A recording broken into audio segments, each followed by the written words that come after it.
আবহাওয়ায় স্বস্তি নেই বাজারে। কাঁচামরিচের কেজি বিক্রি হচ্ছে ৩২০ থেকে ৪০০ টাকায়।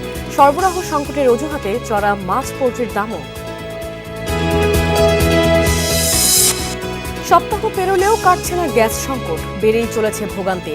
পাম্পগুলোতে দীর্ঘ অপেক্ষার পরও মিলছে না জ্বালানি। বাব এল মানদেবে জাহাজ চলাচল বাড়লেও হরমুজ প্রণালীতে কমেছে। নৌপথে নিরাপত্তায় সৌদি আরব নেতৃত্বে জোট হচ্ছে। কাঁচামরিচের কেজি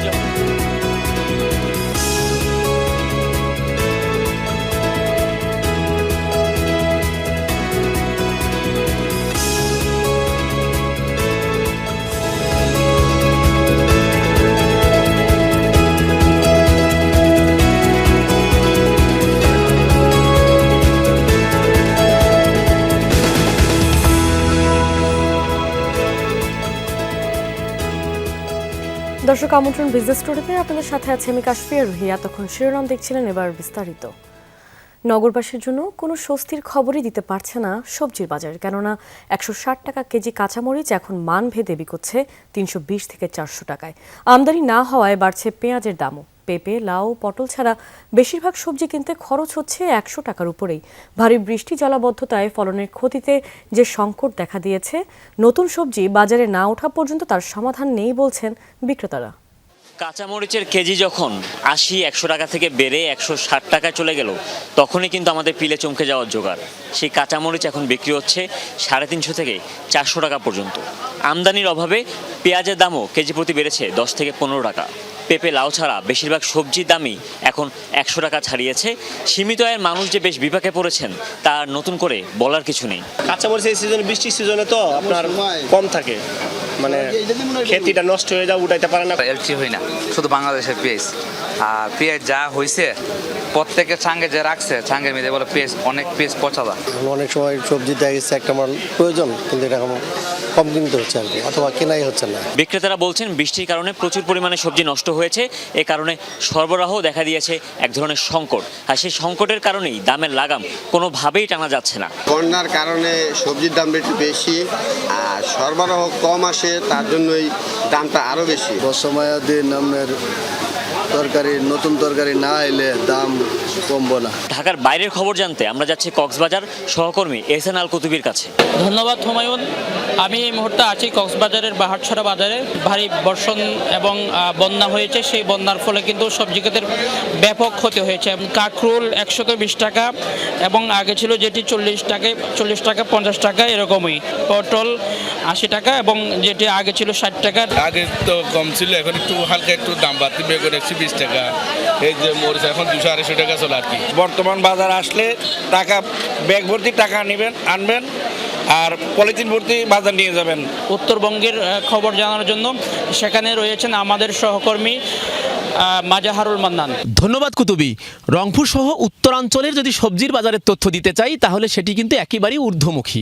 মরিচের বাজার ৩০০ টাকা কেজি দরে কাঁচা মরিচ বিক্রি হচ্ছে, যেটি ১৫ দিন আগেও মাত্র ৪০ বা ৫০ টাকা কেজি দরে বিক্রি হতো। এছাড়াও বটবটি, পটল, ঝিঙ্গা, কচু ক্ষেত সহ কচু, বই সহ অন্যান্য যে সবজিগুলো আছে সেগুলো মোটামুটি ৬০ থেকে ৬৫ টাকায় বিক্রি হচ্ছে, যেটি ১৫ দিন বা ৭ দিন আগেও ছিল ২০ টাকা করে কম। ঘন ঘন বৃষ্টিপাত হয়েছে, আপনি জানেন এই অঞ্চলে।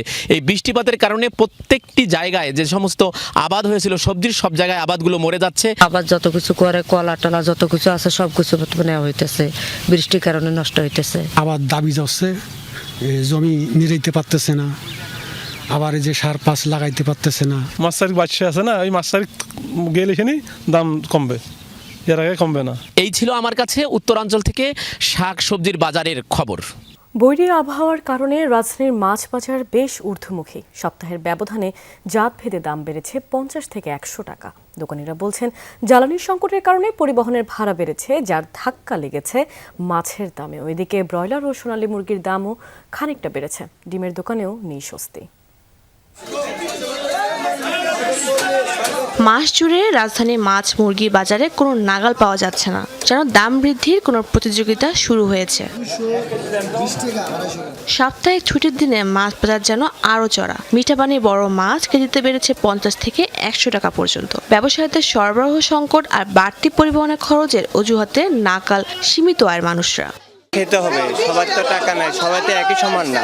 মাছ পরশু দিনও কিনে নিয়ে গেছিলাম, তখন 750 টাকা কেজি ছিল, এখন আবার 850 টাকা বলতেছে। আগে মনে করেন যেরকম ভরপুর পাইতাম, এখন পাই না, এখন একবারে কম পাওয়া যায়।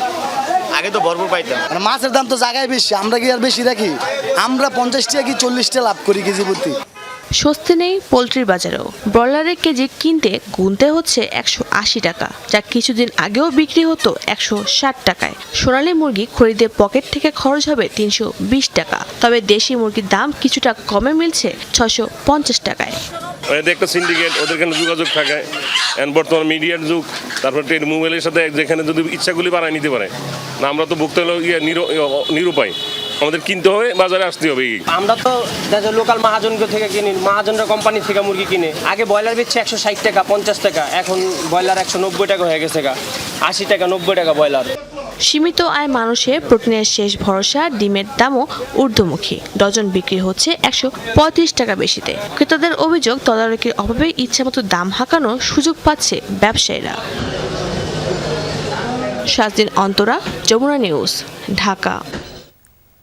এদিকে চট্টগ্রামে নিত্যপণ্যের বাজারও বেশ চড়া, বেশিরভাগ সবজির দাম 100 টাকার উপরে। সপ্তাহের ব্যবধানে কাঁচামরিচের দাম বেড়েছে দ্বিগুণেরও বেশি। বন্যার কারণে সরবরাহ সংকটের অজুহাত দিচ্ছেন বিক্রেতারা, অন্যদিকে লাগামহীন মূল্য বৃদ্ধির জন্য তদারকি ঘাটতিকে দুষছেন ক্রেতারা। সপ্তাহখানেক আগে প্রতি কেজি কাঁচামরিচ 150 টাকায় বিক্রি হলেও এখন দাম 350 থেকে 400 টাকা। চট্টগ্রামের কাঁচা বাজারে সব পণ্যের দামই ঊর্ধ্বমুখী। দু একটি ছাড়া বেশিরভাগ সবজির দাম 100 টাকার উপরে। কচু, পটল 80 টাকা, তবে করলা, বেগুন, ঝিঙে সহ অন্যান্য সবজি বিক্রি হচ্ছে 120 টাকায়। কেজি প্রতি 150 টাকায় বিক্রি হচ্ছে বরবটি ও তিতে করলা।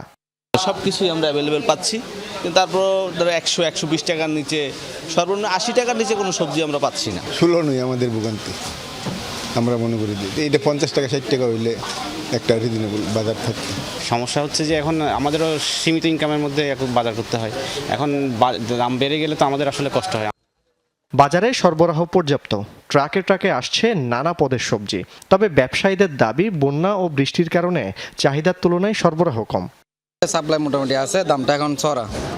এই সপ্তাহ 10 দিন পরে সাপ্লাই কমবে দাম। বৃষ্টি হওয়ার পরের থেকে অনেক জায়গার মাল একদম পুরো খ্যাস নষ্ট হয়ে গেছে, বুঝছেন, তার কারণে একটু মালের দামটা বেশি। মৌসুম কিন্তু তরকারি শর্ট নিল, বৃষ্টি বেশি ক্ষতি করে ফেলাই। সব সবজি অ্যাভেলেবেল থাকতো, সে দামটা অনেক কম থাকতো, সবজি তো আপনার একবারে কম, চাহিদা অনুযায়ী সবজি তো একবারে নেই।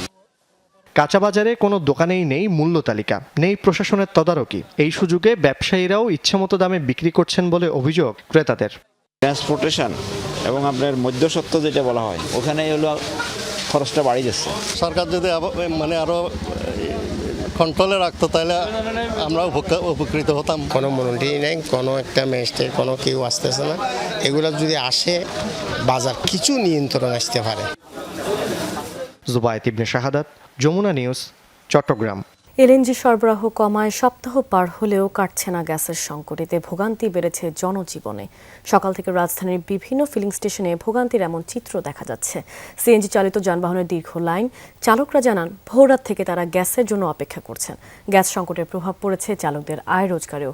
গ্যাসের অভাবে ধুঁকছে শিল্পের চাকা, একই চিত্র বাসাবাড়িতেও। চুলা না জ্বলায় রান্না করতে পারছেন না অনেকে।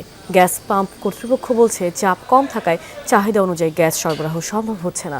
সরকারের জ্বালানি বিভাগ জানায় মহেশখালীতে আগুনে ক্ষতিগ্রস্ত হয়ে বন্ধ একটি এলএনজি টার্মিনাল, সেটি চালু করতে 10 আগস্ট পর্যন্ত সময় চেয়েছে এক্সিলারেট এনার্জি। এর আগে বন্ধ টার্মিনালের অক্ষত বয়লারটি চালুর চেষ্টা করা হচ্ছে। এটি চালু করা গেলে সংকট কিছুটা কমবে। 4-5 ঘন্টা যদি আমাদের ফুল প্রেশার থাকতো, তাহলে আমরা সারাদিনে আর আসা লাগে না।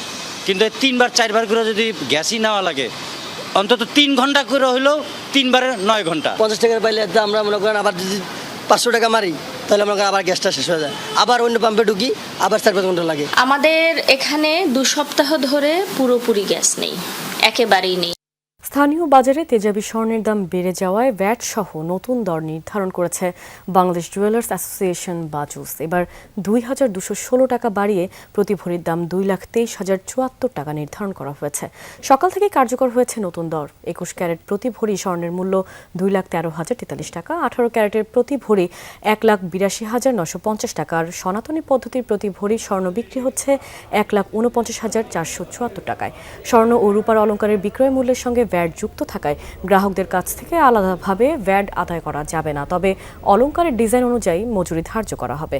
চলতি বছরে এ নিয়ে দেশের বাজারে স্বর্ণের দাম সমন্বয় করা হয়েছে ৯৭ বার, যেখানে ৪৭ দফা বেড়েছে, কমানো হয়েছে ৪৯ বার, আর একবার ভ্যাট সমন্বয় করেছে বাজুস।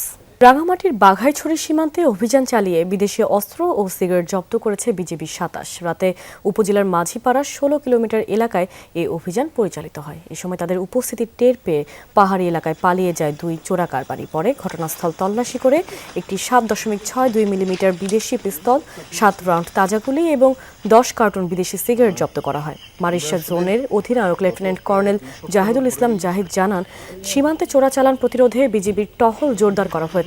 চোরাচালান দমনে অভিযান অব্যাহত থাকবে বলেও জানিয়েছেন তিনি। রিমঝিম বৃষ্টির বর্ষায় হাওর ফিরে পেয়েছে তার চিরচেনা রূপ। ভারতের পাহাড় বেয়ে নেমে আসা স্বচ্ছ নীল জল আর তার মাঝখানে মাথা তুলে দাঁড়ানো হিজল করচের সৌন্দর্য উপভোগ করতে টাঙ্গুয়ার হাওরে নেমেছে পর্যটকদের ঢল। বাড়তি আনন্দ যোগ করেছে আধুনিক সুযোগ সুবিধা সম্পন্ন হাওরে ভেসে বেড়ানো বিলাসবহুল হাউস বোটগুলো। হাওর, নদী, পাহাড়, ঝর্ণা, ফুলের বাগান, এক নৌ ভ্রমণেই মিলছে সব দেখার সুযোগ, তবে আছে কিছু ভোগান্তিও।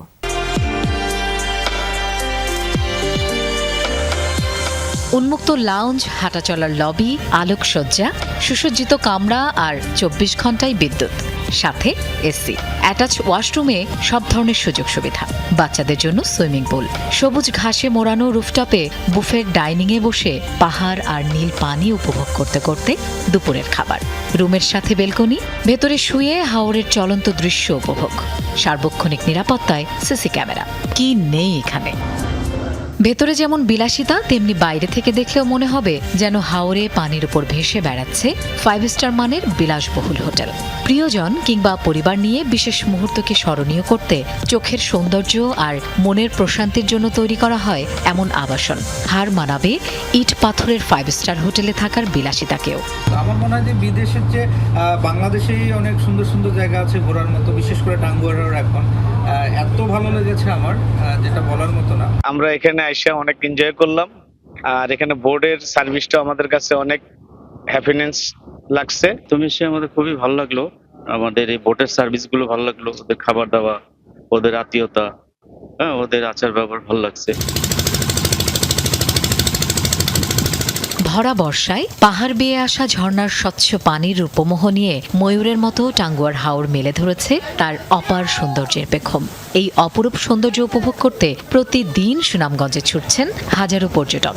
ভ্রমণ পিয়াসীদের নিয়ে হাওরে ময়ূরপঙ্খীর মতো ভেসে বেড়াচ্ছে এমন শতাধিক পর্যটকবাহী হাউসবোট।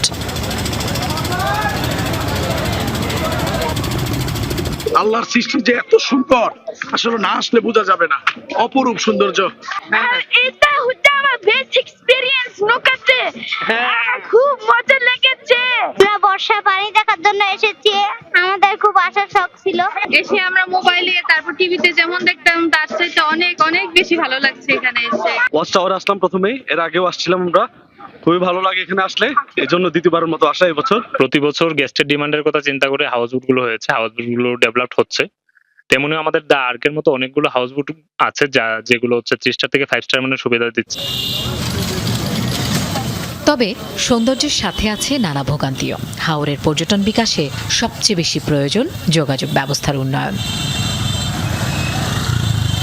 এখানে আরো নিরাপত্তা জোরদার করলে ভালো হয়, এবং থাকার জন্য এখানে যাতে সবাই আসতে পারে, যোগাযোগ ব্যবস্থাটার আরো উন্নতি করলে হয়তো বা আরো বেটার হবে। হাওরে আসার পথে যে সড়কটা, এটা খুবই বাজে। যদি সরকার যদি এটা উন্নয়ন করে তাহলে এটা হাওরে আরো মানুষ আসবে। পরিবেশ রক্ষায় ডাম্পিং স্টেশন, জেটি নির্মাণ, যোগাযোগ ব্যবস্থার উন্নয়ন সহ দীর্ঘমেয়াদী উন্নয়ন পরিকল্পনার কথা জানালেন জেলা প্রশাসক। যান্ত্রিক যান যেগুলো রয়েছে হাউসবোট, সেগুলো ঠিক কোথায় কোন জায়গা পর্যন্ত থাকতে পারবে তারা, সেটা সীমান্তরণ করা হয়ে গেছে। আর এরপরে যদি তার ওয়াচ টাওয়ার সহ টাঙ্গুয়ার হাট যেতে চায় তাহলে সেক্ষেত্রে অযান্ত্রিক বোটগুলো নিয়ে তারা সেখানে যেতে পারবে। এরকমও সিদ্ধান্ত আমরা নিয়েছি। মৌসুমী আহমেদ লোপা, যমুনা নিউজ। টানা কয়েকদিনের ভারী বর্ষণ, জোয়ারের পানি ও দীর্ঘস্থায়ী জলাবদ্ধতায় নোয়াখালীর বিচ্ছিন্ন দ্বীপ উপজেলা হাতিয়ার কৃষি খাতে নেমে এসেছে বিপর্যয়। তলিয়ে গেছে কয়েক হাজার হেক্টর ফসলি জমি, খেতে পানি জমে নষ্ট হচ্ছে সবজি, ধান ও বীজতলা। পুঁজি হারিয়ে দিশেহারা হাজারো কৃষক। নদীবেষ্টিত বিচ্ছিন্ন দ্বীপ উপজেলা নোয়াখালীর হাতিয়া। কৃষি এখানকার মানুষের প্রধান জীবিকা, কিন্তু সম্প্রতি টানা বৃষ্টি আর জোয়ারের পানিতে সবুজ ক্ষেত এখন জলমগ্ন। বৃষ্টি থেমে পানি নামতে শুরু করলেও স্বস্তি নেই কৃষকের। জমে থাকা পানিতে গাছের গোড়ায় পচন ধরে মারা যাচ্ছে সবজি গাছ, নষ্ট হয়ে যাচ্ছে বীজতলার চারা। চোখের সামনে তলিয়ে যেতে দেখছেন কয়েক মাসের শ্রম আর বিনিয়োগ।